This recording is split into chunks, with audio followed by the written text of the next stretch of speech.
I'm Abriana, also known as Black Girl Writing, and on this channel we are on the journey to becoming published.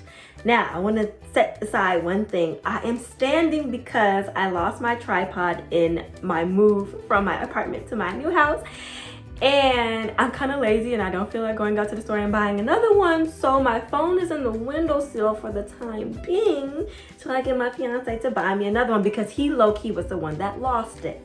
Right. So anyway, in this video we're going to be talking about the 3-act story structure and then the story circle.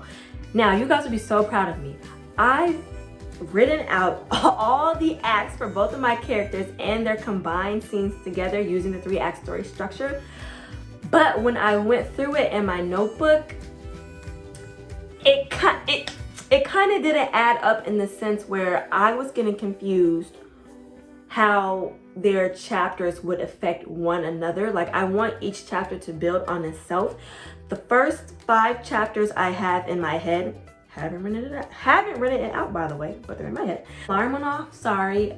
It's the end of my work day. Since I'm no longer working for this month, I'm trying to get a 9 to 5 writing schedule. And today was my first day, being Monday, and I kind of flopped a little bit. But this morning I wrote 2,402 words from 9 a.m. to 12. So I thought that was pretty good. And then I kind of just fell off the rest of the day, so yikes. So I was getting a little bit confused when it came to my characters' interactions with each other and the preceding chapters. I know I still have to write that out. I'm not a very detailed writer. Like, I'm not a plotter, I'm not a pantser, I'm like a planter, I'm in between, but I still don't give myself enough information so I know what the hell is going on. So that's my bad. That's something that I need to work on. The 3-act story structure just wasn't hidden with me. I don't know if it was going over my head. I was missing some of the story beats, because each of my protagonists, I have 2, but I'm throwing up the deuce. I have 2. But their story beats and their inciting incidents and their climaxes, I wanted them to kind of match together, and it wasn't looking like that when I wrote the things out individually. So then I decided to, restart it and write everything out together with my female protagonist and then my male protagonist. And that kind of worked, but that also didn't end the way I wanted. Then I decided that I just need to simplify for me. Like, I'm a little slow, so I need to simplify some things. So I have decided that I'm going to use the story circle by Dan Harmon. And I have filled out both pages, front and back. It's a marker, kind of bled through a little bit, sorry. But I know what it says, so that's all that matters. So I've done it front and back with my 2 main characters.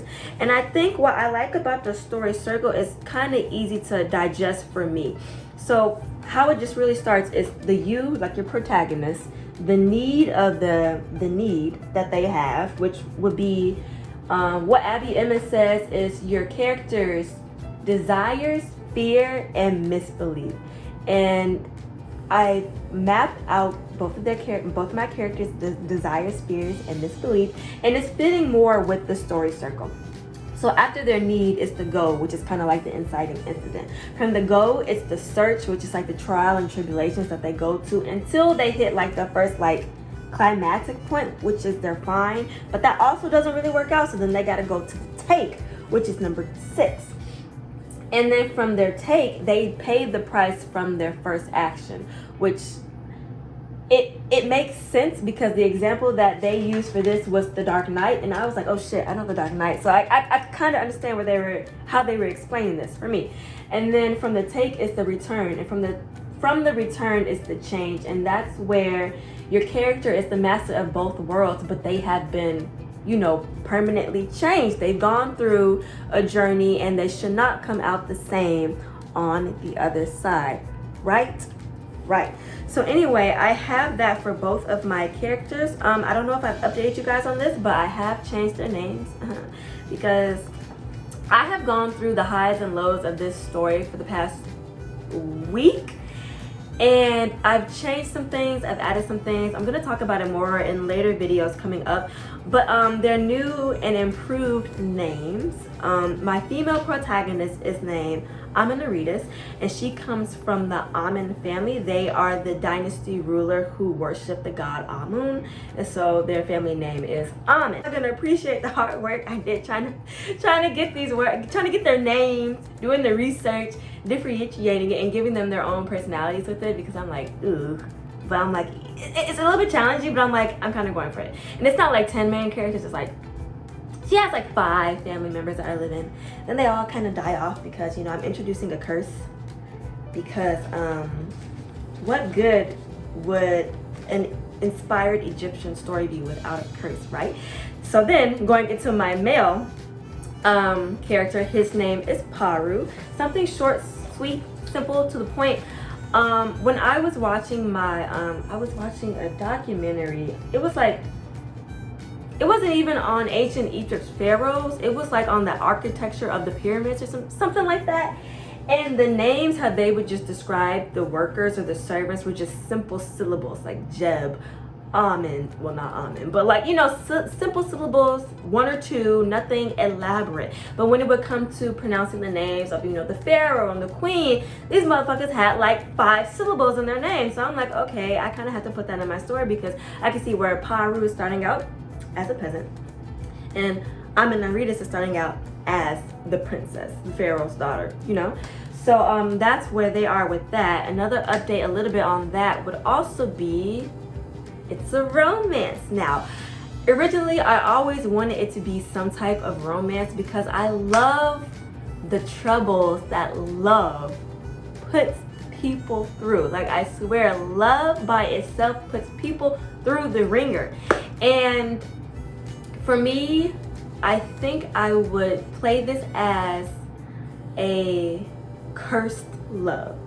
To find your soulmate, to love them, but then be cursed because you have done so. That's kind of where I'm going with. I went over my synopsis, my updated synopsis, and my updated pitch for it, and I was really kind of like messing with the whole, I don't know, you guys, I'm gonna update you guys a little bit later. That I don't want to be like too like spoilery. It doesn't matter. Like, I only have like 5 chapters in my head. I only written out 1, because I'm the type of person, when I reread my work and I don't like it, I cut it, I axe it. Like, I have no feelings, no emotions, I just cut it. Like I said before, I'm not working the month of August, so I'm going to be doing some writing experiments. I will be doing a 9 to 9 writing experiment, like how I used to do when I would actually work, but I used to always get interrupted because, you know, I was obviously at work, clearly. So I'm going to be doing more writing experiments, more writing vlogs. Let's see what else. I think that's about it. Pit Mad is 30 days away.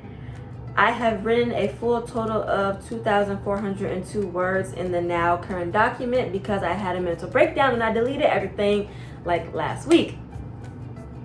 It happens to the best of us, right? Right. But anyway, this morning I wrote 2,402 words. I'm feeling really good. I'm still pumped. The day is still young. I'm gonna write some more in Amenoritis' point of view. And I think that is it. So I hope you guys enjoyed this quick video. Please comment, rate, and subscribe. Tell me down below which story structure method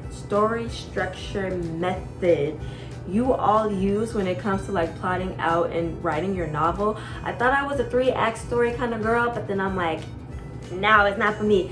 So I'm trying the story circle. It makes sense in my brain with the story circle, so I'm gonna keep with it, and I'll just keep you guys updated throughout the weeks.